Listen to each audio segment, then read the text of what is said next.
አሁን የሆነ ሰው ጠዋት ላይ የማታው ጨዋታ እንዴት ነበር ቢላችሁ እንዴት ነው 10 ጎል ገብቷል ብላችሁ እንዴት ነው የምታስረዱት? ከረፍት በፊት 4 ከረፍት በኋላ 6 ጎል ገብቷል ብላችሁ እንዴት ነው ልታስረዱት ያሰባችሁት? እንዴት ነው የምንነግሩት? ምን አይነት ጨዋታ ነው እንዴ? ግልበጥበጥ ያለ ምን አይነት ጨዋታ ነው? አርሰናል ቨርሰስ ፍራንስ ጋይስ 1 ጎልና 1 አሲስት ሳካ ሃትሪክ ኢዜ 1 አሲስት ምን ይፈልጋል ከዚህ በላይ ምን ይፈልጋል? ወገን ምን ይፈልጋል? ይሄ ጨዋታ እኩል ቢሆን ኖሮ ማለት ነው አቻ ቢሆን ኖሮ የሚያልቀው በጣም ነበር የሚያበሳጭኝ። ቱ ቢሆንስ በጣም ነው የሚያናደው። እንዴ እኔ ጎል እንዳያገባ ከቻለ ኳስ ላይ እንዳይደርስ ልቋጥር ገባለሁ። አጅሬው 10 አድርጎ ሊተኛ ነው። አሁን የኔ ጉት ነገር 2 እና ሃትሪክ ሊጠበቅበት ነው። ከቻለ ሃትሪክ ካልቻለ 2 ሊጠበቅበት ነው። አሁን ከፍ አድርጎ ታደረ። ግን ምን አይነት ጨዋታ ነው? ፍራንስ እንዴት ነው ከረፍት በኋላ እንዴት ነው እንደዚህ ግልብጥ ብለሽ የመጣችሁ? ማሊያ ተቀያይራችሁ እንዴት ነው የመጣችሁት? ማይ ስታር ቦይ ማይ ባላንዶር ዊነር እስቲ ስፔንን ወርልድ ካፕ ትብለውና ባላንዶሩን ካልሰጡ ከዚህ ወርልድ ካፕ ያልጠበቅኩት አጨራረስ ቢኖር የፍራንስን መጨረሻ ነው። 4ኛ መቼም ነው ፕሬዲክት ያላደረኩት። እንዴትም ነው ያላሰብኩት።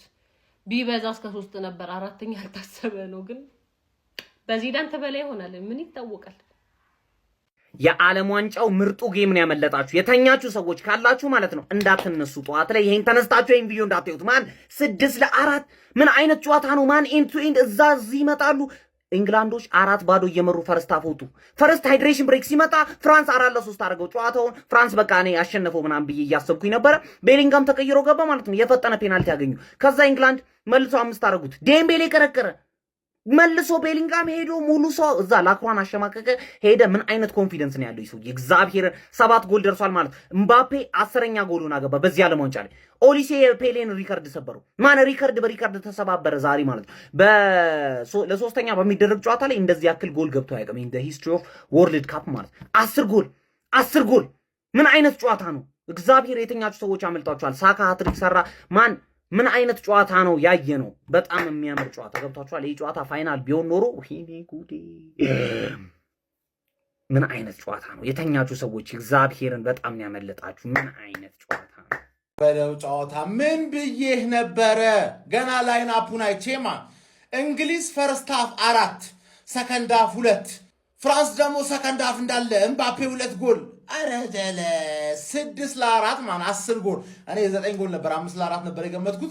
ኢማጂን 8 ሰዓት ድረስ ቁጭ ብለህ ይሄን ጨዋታ ያየው ሰውዬ ኦሬዲ በጨዋታ ረክታል። አሁን ነገ ምናልባት ውግም ላለ ጨዋታ ተዘጋጅታል። ይሄን ጨዋታ ያላየ ሰውዬ ደግሞ ነው በቃ ባጭሩ ከላይን አፕ ቪዲዮ ጀምሮ እያየህ ተዝናና ነው ምን። ምክንያቱም ነው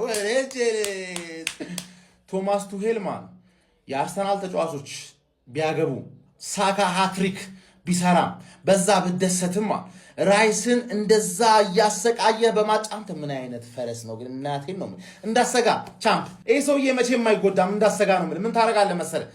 1 ወር በቂ ከበቂ በላይ ረፍት አስፈላጊ ከሆነ የኮቨንትሪ ጨዋታ ላይ ስታርት ያደርጋል ራይስ ኧረ ፈረስ ስታሊያን አንቺ በቃ አርክተሽኛል። ሳካ ደግሞ ሃትሪክ ሰራ ምናምን ነገር ቤሊንግሃም አንቺ ቀሽቴዎች ትችያለሽ ብቻ ሳይሆን ቀሽትም ነሽ ነው የምልሽ። ገባሽ አይደለ? ብዙ የሴት አድናቂዎች አሉሽ።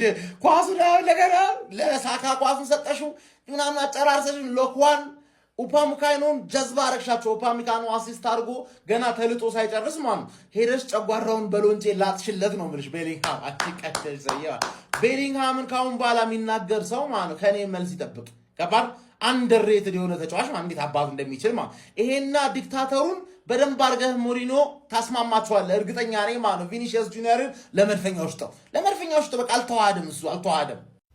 ቀድም ያልኳችሁን አዳምጡት። እስካሁን 89 ከዚህ በኋላ 2 ጎል 8 ጎል ቋጣ ከዚህ በኋላ ራሱ 2 ጎል እንመለከታለን ገና ብዬ ነበር። 2 ጎል አስቆጥሯል። በአንድ ጨዋታ 10 ጎል ተመልክተናል። ዩዝለስ የሆነ ጨዋታ፣ ምንም ጫና የሌለው 2 ከዓለም ዋንጫው የተባረሩ በቃ ሳይችሉ የወደቁ ቡድኖች በቃ ወደቁ አይደለም ነው የሚጮቱት። ወይ 10 ጎል ተመለከትን። ምንም አይነት ጫና የሌለው ጨዋታ፣ አላማ የሌለው ጨዋታ፣ ዝም ብሎ ፍሬንድሊ ማች 10 ጎል ተመለከትን። ምባፔ 2 ጎል አገባ።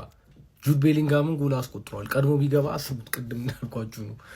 እና አሁን ይሄ የሜሲን ጎልደን ቡት በጣም ነው የሚያበሳጨው። ለማንኛውም ይሄ ሌላ ጊዜ ማለት ነው ይሄ ደረጃ ጨዋታ የሚባል ነገር ላይ ጎል ምናምን እንዴ አሁን ዋንጫ ከሚበለው ተጫዋች በላይ እኮ ለደረጃ የሚጫወተው ተጫዋች እኮ ሞር ቻንስ አለው ማለት ነው። ከዚህም በፊት እንደዚሁ ተፈጥሯል። እንደዚሁ ማለት ነው። የደረጃ ጨዋታዎች በቃ ኢዚ ናቸው። ፍሬንድሊ ማች በላቸው። ይኸው ብቻ ሜሲ ይሄኛውን ጎልደን ቡቱን ፈጣሪ ከነሳው ዋንጫውን ሊሰጠው ነው ማለት ነው። እኔ ደጉን ነው ማስበው ምርጦች። ሜሲ ጎልደን ቡቱን ፈጣሪ ከነሳው ዋንጫውን ሊሰጠው አስብ ይሆናል ፈጣሪ። ስለዚህ ደጉን እናስብ። ግን ጎልደን ቡቱንም ሊሰጠው ደግሞ ይችላል። ሜሲ ለጉን ነገ ካገባ እንግዲህ አብረው የሚጋሩት ይሆናል ማለት ነው። የሚያሻችሁ እንግሊዝ 6 ፍራንስ 4 ምን አይነት ጌም ነበር የተመለከት ነው። በቃ አጥቃይ ለአጥቃይ የሆነ ጨዋታ ማለት ነው። ምንም መፈራራት የሌለው ሁለቱም ቡድኖች ቶታሊ ኦርጋናይዝድ አልነበሩም። በቃ መከላከል የሚባል ነገር የለም፣ ማጥቃት ብቻ ነበር በሁለቱም ብሔራዊ ቡድኖች በኩል ማለት ነው። በ2026 የዓለም ዋንጫ የደረጃ ጨዋታ እንግሊዝ 6-4 ፍራንስን በማሸነፍ 3ኛ ደረጃን ይዛ ማጠናቀቋን ማራገጥ ትችላለች። ያበደ ጌም ነበር የተመለከት ነው። እንግሊዞች ፈርስት ሃፍ 4-0 መርቶ ነበር የተጠናቀቀው። ከዛ ሰከንድ ሃፍ ደግሞ ፍራንሶች ተሻሽለው ገብቶ ጌሙን 4-3 ማድረግ ችሎ ነበረ። አካታተለው ጎሎችን አስቆጥሮ ማለት ነው። ታዲያ አንድ ጎል በሚቀራቸው ሰዓት ላይ ማቻ ለመሆን ጉስቶ ጥፋት ሰርቶ እንግሊዞች በፔናልቲ በድጋሚ በቡካዮ ሳካ አማካኝነት አስቆጥሮ 5-4 ማድረግ ችሎ ነበር። በድጋሚ ተስፋ የሚሰጥ ጎል ዴምቤሌ 96ኛው ደቂቃ ላይ አስቆጥሮ የነበረ ቢሆንም 5-4 አድርጓቸው የነበረ ቢሆንም በድጋሚ ነገር ግን እንግሊዞች በጁድ ቤሊንጋም አማካኝነት በድጋሚ ጎል አስቆጥሮ ጌሙን 6-4 ማሸነፍ ችሏል። በዚህ ጨዋታ ላይ ቡካዮ ሳካ ሃትሪክ መስራት የቻለ ሲሆን ሌሎች እንግሊዝ ጎሎችን ደግሞ ማስቆጠር የቻሉት ተጫዋች ዴክላን ራይስ እንዲሁም ኮንሳና ጁድ ቤሊንግሃም ነበሩ። ኪሊያን ምባፔም 2 ጎሎችን ለፍራንስ ማስቆጠር የቻለ ሲሆን በዓለም ዋንጫ ታሪክም 22 ጎሎችን በማስቆጠር የምንጊዜም ከፍተኛ ጎል አስቆጣሪ መሆን ችሏል ማለት ነው። ከዚህ በተጨማሪም በዚህ ጨዋታ ላይ ኦስማን ዴምቤሌም ጎል ማስቆጠር ችሎ ነበረ። ሌላውም ደግሞ የፍራንስ ጎል ማስቆጠር የቻሉት ተጫዋች ብራድሊ ባርኮላ ነበረ። ኤኒዌይ እናንተ ስለ ጨዋታው ምን ትላላችሁ? ያበደ ጌም ነበር የተመለከትነው። የሆነ ባስኬትቦል የሚመስል አይነት ጌም ማለት ነው። 10 ጎሎች ነው የተመለከትነው። ፈርስት ሃፍም ማዝናኝ ነበር፣ ሰከንድ ሃፍም ማዝናኝ ነበረ። በቃ የሚገራርሙ ሙከራዎች፣ የሚገራርሙ ጎሎችን ነበር የተመለከትነው በጨዋታው ላይ። ግን ያው እንደ አንድ ይሄ በጣም ሲሪየስ የሆነ እግር ኳስ እንደሚወድ ሰው ማለት ነው ቶታሊ ሁለቱም ቡድኖች በጣም የደከመ ስትራክቸር ነበራቸው። በጣም የደከመ ማለት ነው። ያው የጌሙ ትርጉም ዝቅ ያለ መሆኑን የሚያሳይ ይመስለኛል። ፍሬንድሊ ጌም ነው የሚመስለው የተጫወቱበት መንገድ ማለት ነው። ስለ ጨዋታ ያላችሁን ሀሳብ አጋሩኝ። የፕላስ ምልክቱ መጫ እንዳትረሱ። ጨዋታው አርሰናል ከፍራንስ ነው እንዴ? ምንድነው ሊጀመር ሲል እንዴ መነቃቃት በእግዚአብሔር አንተ ሊያመልጠኝ አስቤው ነበር። እግዚአብሔርን አልዋሽም፣ አስቤው ነበር ልተኛ።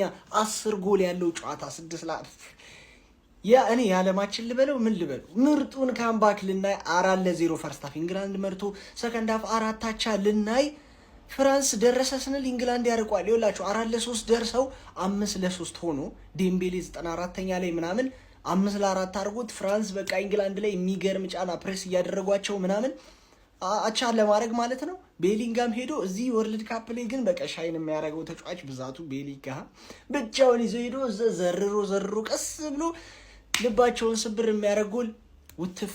ኧረ በስመ አብ ሜሲ ከዚህ በኋላ ወፍ ነገ ሃትሪክ ሰርቶ ካላባላቸው በስተቀር ምባፔ ዛሬ 2 ጎል አግብቶ ጎልደን ቡቱን ጠረግ። በጣም የሚለይ ጨዋታ እግዚአብሔርን ፋይናሉንም ነገ እንዲያርግልን። መቼም ግን እንደዚህ አይነት የሰርድ ፕሌስ ጨዋታ አናይም።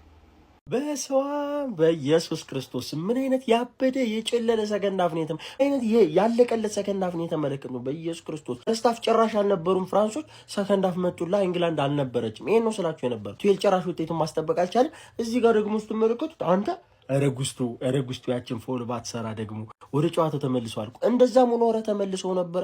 2 ደቂቃ በ2 ደቂቃ ውስጥ 3 ጎል ምናምን የሚገባበት አይነት ቻንስ ነው።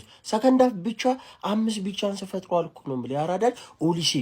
ኦሊሴ አባከን ከአንዱ ለሶስት ኳ በጣም የሚገርመው በዚህ ጨዋታ አሲስት አድርጓል። 7 አሲስት አድርጓል። የፒሊን በ1970 ምናምን የተሰራ ሂስትሪ ነው ብጥስ ያደረገው ማለት ነው። ጀግና የሆነ ተጫዋች ግን ደግሞ አንዱ ለሶስት ኳሶችን አባክን እንዴ ምንድነው ይሄ ልጅ ጎል ጠመመበት እስክል ድረስ ማለት ነው። የሚገራርም ኳሶች ዴምቤሌ ኧረ በስመ አብ ራስ ሹት የምታደርገውን ኳስ ፓስ አደረገው ለአምስትነጠቅ ነበር የሚያስጠላ ቦታ ላይ ምናምን። ከዛ መጨረሻ ላይም ቻሎ በውኖልን ያን ጎል ያስቆጠርከው ማለት ነው። ኪሊያን ምባፔ በዚህ ውድድር ያራዳ ልጅ በቃ ስኬታማ ሰው። በዚህ ጨዋታ እሷ 4 ቲማ ተሸንፎ 4ኛ ደረጃ ቢያጠናቅቅም እሷ ግን 2 ጎሏን አሲስቷን አድርጋ እላይ ደቅ ብላለች።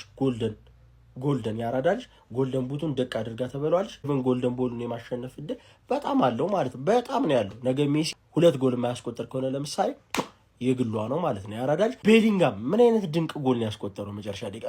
ጎሉን ብቻ አይደለም ተቀይሮ ከገባ በኋላ አይታችሁታል። የፈጠረውን ቻንስ ራኑን ያደርገዋል ከኳስ ጋር እንደ ቤሊንጋም እኔ ፕሮግሬሲቭ ራኖች ምናምን የሚያደርግ አይነት ተጫዋች አላየሁም ጭራሽ ማለት ነው። በጣም ጀግና የሆነች መጨረሻ ላይ ያስቆጠረው ጎል ደግሞ የትም የለም ነው። ገደላቸው አለቃርጫ ግድልን ያደረጋችሁ 10 ጎል ነው የተመለከትን። እስኪ እናንተ ማሳብ አስተያየታችሁን ኮመንት ላይ ደቅ አድርጉልኝ። ይመቻችሁ።